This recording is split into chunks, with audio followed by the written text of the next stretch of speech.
First aid friends. What to do when someone gets burned. Be prepared to help others in a medical emergency. Approximately 500,000 individuals in the United States seek medical attention for burn injuries annually, with the American Burn Association, ABA, estimating that around 72% of these burns happen at home. Serious burn injuries can result from hot liquids including coffee, tea, soup, and tap water. Statistically, men are at higher risk of getting burned at work. Common environments where this occurs include industrial settings involving hot machinery, welding operations, chemical handling, and electrical work. Burns are classified into 3 categories: first-degree or superficial burns, second-degree or partial thickness burns, third-degree or full-thickness burns. Each burn type requires special care. How a burn is treated immediately after it happens often determines the likelihood of a successful recovery.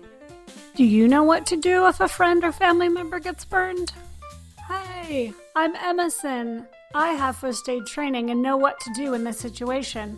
Come along and I'll teach you what to do if you ever have to help a friend or family member with a burn. Take a deep breath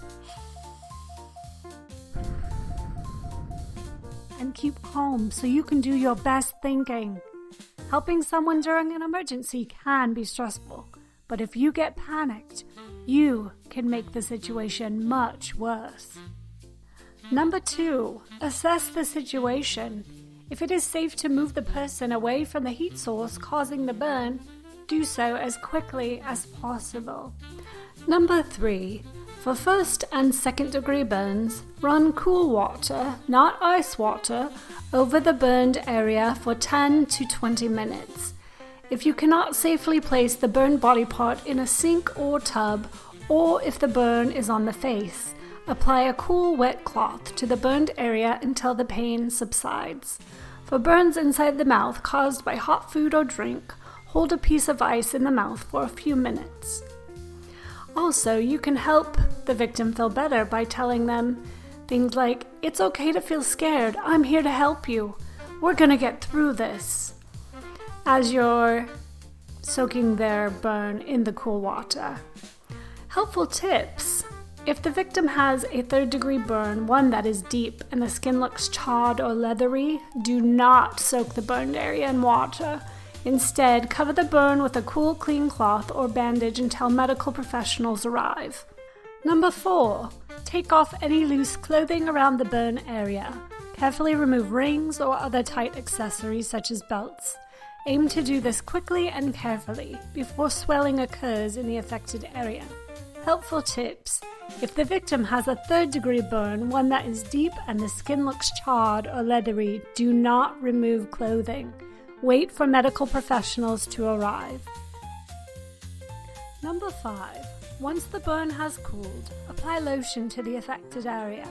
Consider using a lotion containing aloe vera or cocoa butter, as this can help prevent dryness.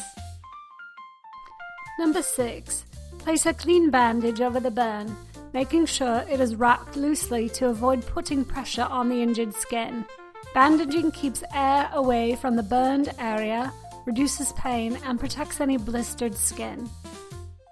Number 7. Avoid breaking blisters. If they happen to burst on their own, carefully cleanse the area.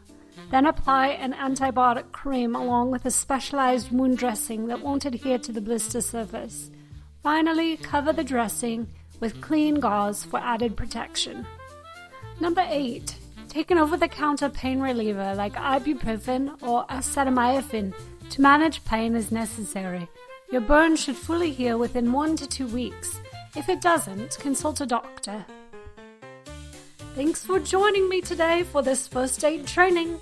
I hope you feel more confident in your first aid skills so you can help someone in an emergency. Extra advice for adults. Burn prevention is key. Burn accidents often happen when parents or caregivers are rushed, frustrated, or experiencing significant stress.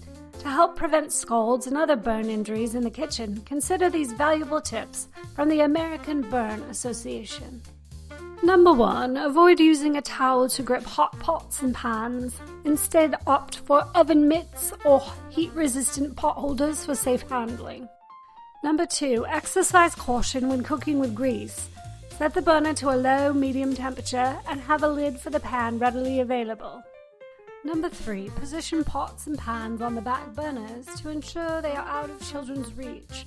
Remember to turn the handles inward to prevent them from being knocked over or grabbed by little hands. Number 4. Adjust your water heater temperature to a maximum of 120 degrees Fahrenheit or 48.89 degrees Celsius, which is just below the medium setting, to avoid the risk of scalding from faucets. Number 5. Always check the temperature of heated liquids or food before serving it to a child or leaving it within their reach. Number 6. Take away tablecloths when toddlers are around in the house. They tend to tug and pull on anything they can reach, which could lead to hot liquids being spilled on them. Number 7. Avoid using area rugs in the kitchen, particularly around the stove, as they can lead to slips and burns.